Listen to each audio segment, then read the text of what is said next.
Ibu jangan melambai, bahan saya hilang. Judulnya Bu, membangkitkan ukhuwah umat, tidak persatuan, tapi yang disebut ukhuwah. Ukhuwah itu bukan yang ada di sop itu. Ukhuwah artinya persaudaraan. Jadi yang diambil bukan persatuannya, karena memang kita tidak bisa disatukan. Bisa kita disatukan? Tidak, kita tetap berbeda. Tapi yang diambil adalah persaudaraan. Udara perut, satu, saudara satu perut. Maka kalau saya sebut saudara-saudara, seperut-seperut. Loh, apa maksudnya? Saya yang dari ujung Sumatera datang ke ujung Kalimantan, dipisahkan oleh laut. Lautan kan ku seberangi, bukit kan ku daki. Apa yang membuat saya datang kemari? Saya mendatangi saudara, orang yang pernah satu perut dengan saya. Ustadz so akrab. Satu perut gimana? Kita semuanya berasal orang Melayu, orang Banjar, orang Dayak, orang Batak, orang Minang, orang Makassar. Semuanya berasal dari satu perut, yaitu perut Hawa, istri Adam alaihissalam. Dari sejak zaman Nabi Adam sampai Adam Smith. Kalau ada yang ngaku kayaknya saya dengan Ustadz tidak saudara, berarti kita tidak satu perut, berarti bukan dari perut Hawa, tapi dia dari perut monyet. Mohon maaf, ini Ustadz nggak layak ngomong. Kenapa begitu? Karena kata Charles Darwin, Tuhan itu tidak ada, lalu dia tidak pernah menurunkan Adam dan Hawa. Lalu kemudian dunia ini terjadi dengan sendirinya. Itu yang diaminkan oleh Stephen Hawking. Kata dia, saya ini hanyalah bagian dari monyet-monyet. Dicampakkanlah daging busuk, besok pagi lihat bermunculan belatung ulat-ulat. Begitulah alam semesta terjadi dengan sendirinya tanpa ada Tuhan. Lalu kemudian isi alam ini air semua. Lalu air tadi disinari matahari jutaan tahun menyusut, maka air di dalamnya ada ikan. Ikan berevolusi naik ke atas, lalu ikan tadi pun memanjat jadi monyet dan berevolusi, ekornya memendek. Itulah jadi nenek moyangnya Charles Darwin.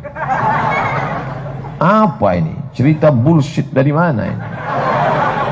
Maka saya sebagai orang beriman, di awal-awal Al-Quran, setelah iftitah Al-Fatihah, langsung ke surat Al-Baqarah, langsung dijelaskan bahwa Allah menciptakan Adam dan Hawa. Sepakat semua, Kristen, Islam, Yahudi sepakat Allah menciptakan Adam dan Hawa. Sekarang muncul pendapat baru, katanya Allah menciptakan Adam dan Asep. LGBT. Ini bertentangan dengan agama. Karena ketika Adam sendirian di dalam surga, dia melihat air mengalir, ada buah-buahan, ada pokok kayu yang indah, tapi ternyata keindahan tidak bisa dinikmati sendiri. Betul? Beda nonton bareng sama nonton sendiri. Nonton di kamar sendiri Real Madrid PS Barcelona sendirian, asik nggak? Sendirian aja, mau gol-gol lah, mau off. Tapi kalau ramai-ramai, walaupun tidak ada AC, walaupun di tengah panas, Masya Allah, wow, semangatnya itu yang luar biasa. Begitulah keadaan Adam di dalam surga, sepi sunyi. Apa kata dia? Nggak ada lo, nggak rame. Lalu dia melihat sepasang burung merpati sedang bercanda gurau, bercengkrama di atas pohon kayu. Indahnya kalau ada teman hidup sejati. Akhirnya diambillah dari tulang rusuknya yang bengkok. Khuliqatil mar'atu min dhina. Perempuan diciptakan dari tulang rusuk yang bengkok. A'wajuha a'laha. Tulang rusuk yang paling bengkok, yang bagian paling atas. Di dalam tulang rusuk itu ada jantung. Jantung bisa selamat karena dijaga tulang rusuk. Kalau begitu, laki-laki menjaga perempuan atau perempuan menjaga laki-laki?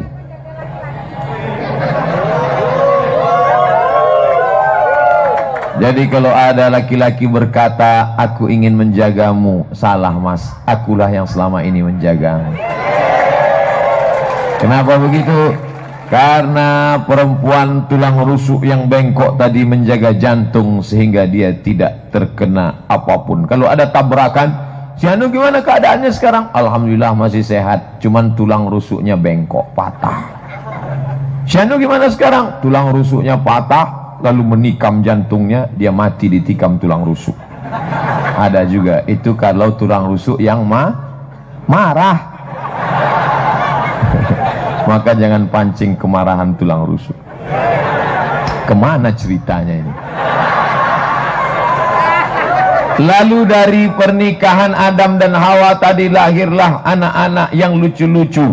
Kalau mau pertanyaan, tadi Bapak Tuan Guru Ustadz sudah buat menyebutkan ada pertanyaan-pertanyaan untuk Ustadz. Tolong disortir, di fit and proper test, pertanyaan yang berkualitas saja. Karena ada yang nanya ke saya, Ustadz, Adam sama Hawa nikah, Pak Kuannya siapa? Waduh. Oleh sebab itu maka lahirlah anak-anak. Loh, kakeknya kan sama Adam, neneknya kan sama Hawa. Kenapa bisa cucu cicitnya warna-warni macam-macam? Itu sunnatullah. Ikhtilafu alwanikum wa alsinatikum. Bermacam-macam warna kulit dan bahasa. Kita di Indonesia tidak terlalu nampak perbedaan. Saya nggak bisa membedakan mana orang Jawa, mana orang Sunda, mana orang Batak, mana orang Melayu, mana orang Banjar, karena bentuk kita hampir sama. Tapi kalau kita di samping Ka'bah berdoa, lalu kelihatan, ya Allah, tengok sebelah hitam, ya Allah, tengok sebelah putih, nampak betul. Saya pun dulu waktu kuliah di asrama tinggal sama macam adik-adik semua. Saya masuk ke kampus ini rasa muda lagi, rasa mahasiswa aja rasanya. Dulu saya di asrama tinggal, nggak kos-kosan karena mahal. 2 kamar kosong, 1 dapur, 1 ruang tamu, $400 sebulan. Duit nggak ada, krisis moneter, pokoknya susah lah. Tinggal di asrama, namanya Cité Universitaire International.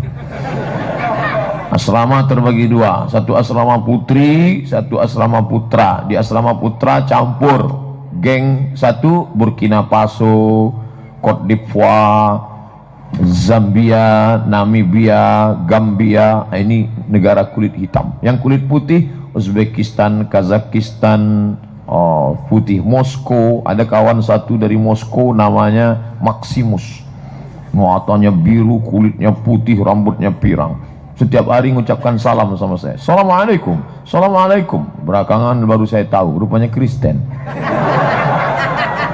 Kristen Ortodok dari Rusia, mahasiswa jurusan bahasa Arab Rusia, ingin melancarkan bahasa Arab ke Maroko. Lalu saya tanya, aina tata'allamu? Kamu belajar di mana? Jami'at Rusia, di Universitas Rusia. Fi ayyi qismin? Jurusan apa? Qismul lughatil arabiyyati, jurusan bahasa Arab. Madza ta'mal ba'da takharuj min hadhihi al-jami'ah? Nanti setelah tamat kamu mau jadi apa? Saya akan bekerja sebagai pegawai Kementerian Luar Negeri, urusan diplomatik negara-negara Arab. Luar biasa mereka, dan mereka belajar ke sana. Begitulah. Jadi di asrama itu banyak, tapi saya lebih akrab dengan yang kulit-kulit hitam. Karena orang yang kulit hitam ini lebih ramah, lebih sopan, dan yang paling penting terasa kita lebih putih di tengah mereka.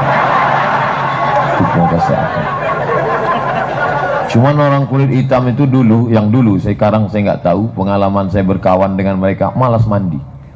Jadi habis main bola tuh cuci muka pakai anduk, Pak tahan saya, buk pinding. Jadi disitulah nampak berwarna, beraneka. Siapa yang mampu menyatukan ukhuwah ini?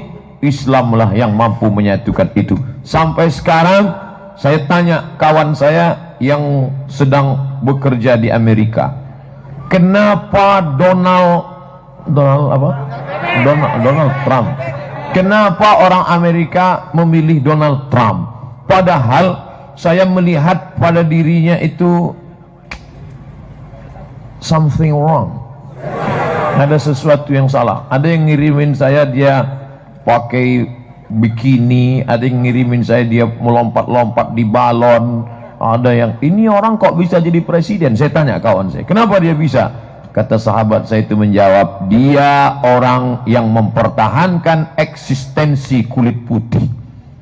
Itu kenapa mereka memilih Donald, karena dia yang berani mempertahankan eksistensi kulit putih. Loh, di Amerika masih mempertahankan cerita warna kulit. Ya Ustadz Abdul Somad, sampai hari ini abad 21 mereka masih cerita warna kulit. Islam 14 abad yang lalu sudah tak cerita warna kulit. Betul? La farqa bainal arabi wal ajam. Tidak ada beda antara Arab dan Arab cemas. Ada Arab cemas, ada Arab nandi. Sampean Arab nandi, Arab lungo. La farqa bainal arabi wal ajam. Tidak ada antara beda Arab dengan non-Arab. Wala farqa bainal abyad wal aswad. Tak ada beda antara kulit putih dan kulit hitam. Kullukum min Adam. Kalian dari Adam, dan Adam dari tanah. Dari tanah akan kembali masuk ke tanah. Warna kulit seperti warna tanah dan akan dimakan cacing tanah. Islam menghapuskan warna kulit, maka dalam Islam siapapun bisa menjadi hamba Allah. Maka tidak ada kasta-kasta. Yang paling tinggi Arab Quraisy, di bawah Arab Quraisy Arab non Quraisy, di bawah Arab non Quraisy orang kulit putih, di bawah kulit putih kulit hitam, di bawah kulit hitam budak hamba sahaya. Ketika Islam datang, hapus ini semua. Turun ayat, inna akramakum indallah, yang paling mulia di sisi Allah. Apakah yang paling putih? Apakah paling hitam?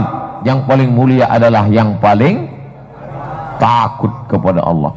Jadi kalau ada yang nanya, di antara kita yang ramai ini Ustadz, siapa yang paling mulia? Bapak-bapak dari yayasan, bapak-bapak dari rektorat, adik-adik dari mahasiswa, bapak dari kepolisian, saudara-saudara dari FPI, siapa yang paling mulia? Yang paling takut kepada Allah Subhanahu. Jadi kalau cerita masalah membangkitkan ukhuwah umat, insya Allah kita mesti kembali ke ajaran Islam. Jangan lagi merasa saya paling hebat. Na'udzubillah. Ustadz Somad yang paling hebat. Na'udzubillah. Yang paling kurus, ya. Yang paling ringan, ya. Saya selama ceramah baru di balik papan inilah sorban paling kecil.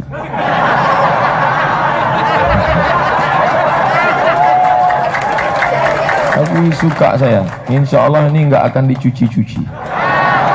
Insya Allah kemana-mana akan saya bawa. Kalau sorban yang besar itu kan repot. Ini kecil, simple aja. Masya Allah, luar biasa.